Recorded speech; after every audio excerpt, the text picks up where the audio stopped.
ಈ ಗ್ಯಾಂಗ್ನಿಂದ ರೇಣುಕಾ ಸ್ವಾಮಿ ಹತ್ಯೆ ಪ್ರಕರಣ ಇವತ್ತು ದರ್ಶನ್ ಜಾಮೀನು ಅರ್ಜಿ ವಿಚಾರಣೆ ಮುಂದಿನ ವಾರ ಮಧ್ಯಂತರ ಜಾಮೀನು ಅವಧಿ ಅಂತ್ಯ.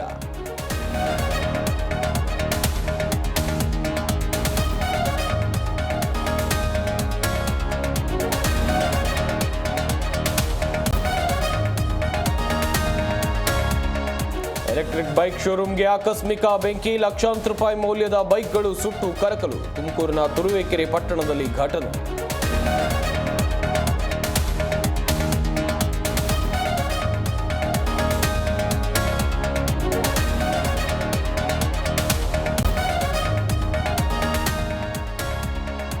ಬೆಂಗಳೂರಿಗೂ ತಟ್ಟಿದ ಫೆಂಗಲ್ ಸೈಕ್ಲೋನ್, ತಡರಾತ್ರಿ ಸುರಿದ ಮಳೆಗೆ ಸಿಲಿಕಾನ್ ಸಿಟಿ ಜನ ತತ್ತರ. ಇವತ್ತು 10 ಜಿಲ್ಲೆಯ ಶಾಲಾ ಕಾಲೇಜುಗಳಿಗೆ ರಜೆ ಘೋಷಣೆ.